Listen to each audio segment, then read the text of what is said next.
മക്കളെ, ഇന്ന് നമ്മൾ ജബ് ഹം ധീരെ ചൽത്തേ ഹേ എന്ന യാത്രാവൃത്തിലെ വൺ വേർഡ് ക്വസ്റ്റ്യൻ ആണ് നോക്കാൻ പോകുന്നത്. പരീക്ഷാ ചോദ്യങ്ങൾ നിങ്ങൾക്ക് എക്സാമിന് ചോദിക്കാൻ സാധ്യതയുള്ള ക്വസ്റ്റ്യൻ ആണ് നമ്മൾ ഉണ്ടാക്കിയിരിക്കുന്നത്. ഓക്കെ, അപ്പോൾ നമുക്ക് നോക്കാം. ജബ് ഹം ധീരെ ചൽത്തേ ഹേ കിസ് വിധാ കി രചന ഹേ. ജബ് ഹം ധീരെ ചൽത്തേ ഹേ എന്നത് ഏത് പ്രകാരത്തിലുള്ള രചനയാണ്? യാത്രാ വിവരൺ.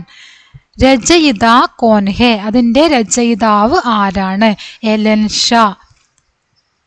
मैम हमेशा की तरह मेट्रो में स्केचिंग करता घर लौट रहा था.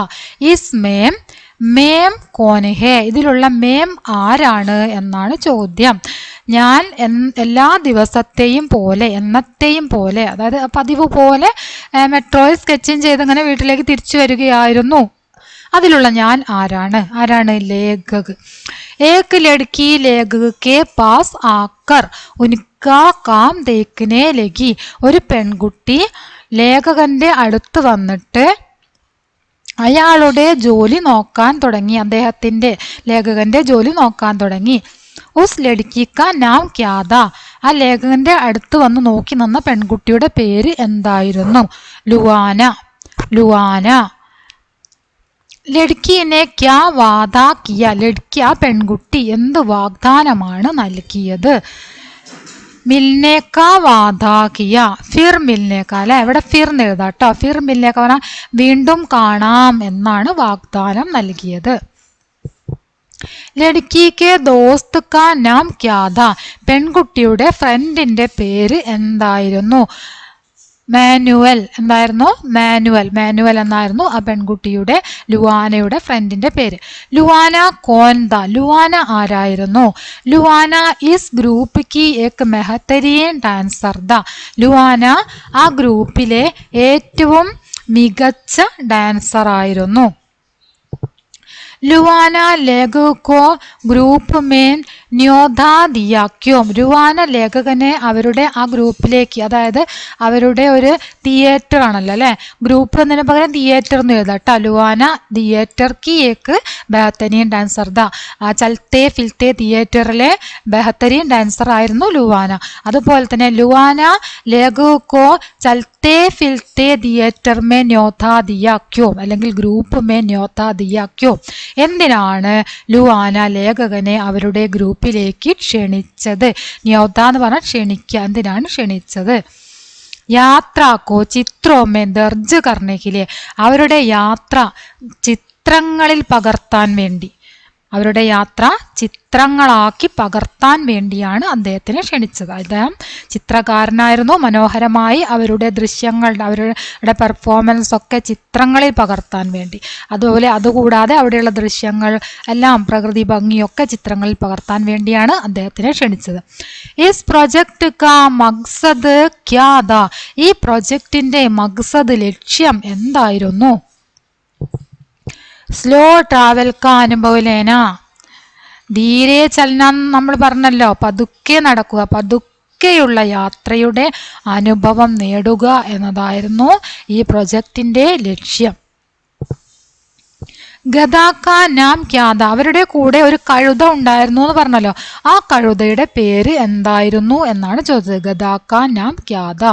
ഫിയാക്കോ. എന്തായിരുന്നു കഴുതയുടെ പേര്? ഫിയാക്കോ. ഫിയാക്കോ ക അസലി മാലിക് കോന്ത. ഫിയാക്കോയുടെ യഥാർത്ഥ യജമാനൻ ആരായിരുന്നു?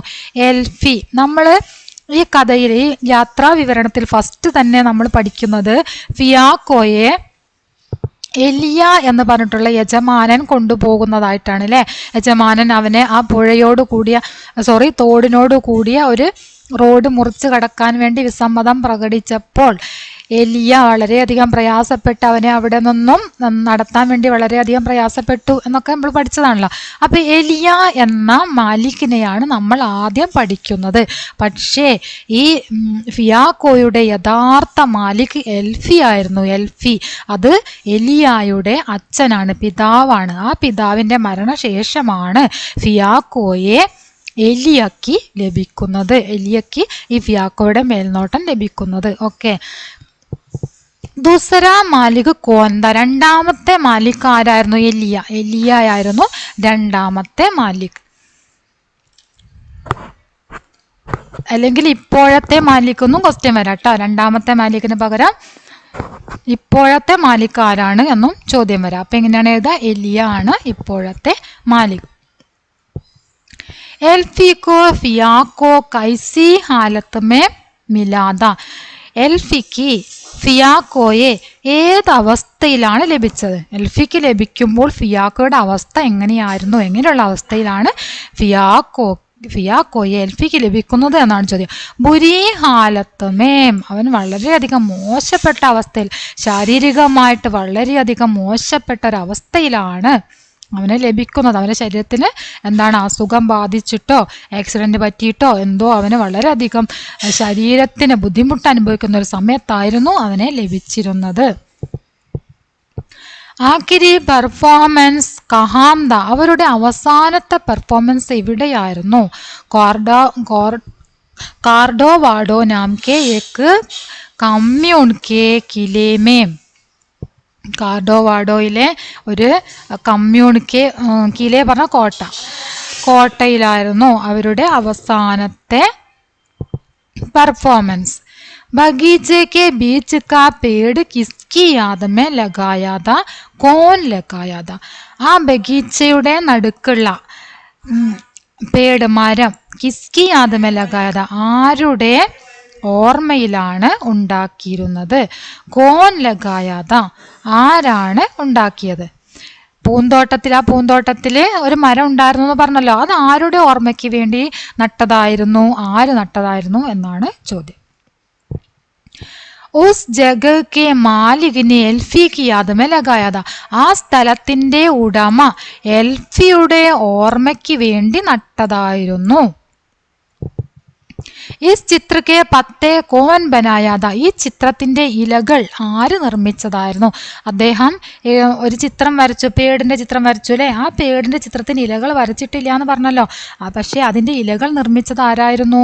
ബാരിഷ് അല്ലെ, മഴയാണ് അതിന്റെ ഇലകൾ ഉണ്ടാക്കിയത്. മഴത്തുള്ളികൾ വീണ് പെയിന്റ് ഇളകിയിട്ടുണ്ടായ ഇലകളാണ് ആ ചിത്രത്തിനുള്ളത്. അതൊരു എന്താ പറയാ അജീബ്, അത് എന്താ പറയാ ഒരു വിചിത്രമായിട്ടുള്ള ഒരു നിമിഷമായിരുന്നു എന്ന് പറഞ്ഞിട്ടുണ്ട്. पहले तो उस पेड़ का चित्र बनाने का लेखक का मन नहीं था, क्यों? ആദ്യം ആ മരത്തിന്റെ ചിത്രം വരയ്ക്കാൻ ലേഖകന് വലിയ താല്പര്യമൊന്നും ഉണ്ടായിരുന്നില്ല. എന്തുകൊണ്ട്? ലേഖകോ വോ കുച്ച് ഗാസ് നെഹി ലഗാത, ലേഖകന് വോ പറഞ്ഞ വഹ്, അത് ആ മരം, ലേഖകന് ആ മരത്തിന് വലിയ പ്രത്യേകതയൊന്നും തോന്നിയില്ല. അതുകൊണ്ടാണ് ലേഖകൻ ആ ചിത്രം വരയ്ക്കാൻ ആദ്യം താല്പര്യം പ്രകടിപ്പിക്കാതിരുന്നത്. ഇത്രയാണ് നമ്മുടെ ക്വസ്റ്റ്യൻ ഉള്ളത്. എല്ലാവരും ക്വസ്റ്റ്യൻ മുഴുവനും വായിച്ചു നോക്കുക, നന്നായിട്ട് പഠിക്കുക, ടെക്സ്റ്റ് ബുക്ക് നന്നായി വായിച്ച് ഓരോ പാരഗ്രാഫിൽ നിന്നും നിങ്ങളെ കൊണ്ട് സാധിക്കുന്ന അത്രയും ക്വസ്റ്റ്യൻ ഉണ്ടാക്കാൻ ശ്രമിക്കുക. ടെക്സ്റ്റ് ബുക്ക് അർത്ഥം മനസ്സിലാക്കി നന്നായിട്ട് വായിച്ച് പഠിക്കുക. ഓക്കെ, ഇനി നമുക്ക് അടുത്ത ദിവസം തന്നെ ഈ ചാപ്റ്ററിൻ്റെ ടെക്സ്റ്റ് ബുക്ക് ആക്ടിവിറ്റിയുമായിട്ട് വരാം. പിന്നെ അതൊന്ന് എക്സാമിന് ചോദിക്കാൻ സാധ്യതയുള്ള വാർത്താലാപ പടുകഥ അതുപോലെയുള്ള കുറച്ച് ക്വസ്റ്റ്യനും കൂടെ ചെയ്യാം. വാക്യ പിരമിഡ് അങ്ങനെയുള്ള ക്വസ്റ്റ്യൻസും കൂടെ നമുക്ക് അതിൽ നിന്ന് ചെയ്യാം.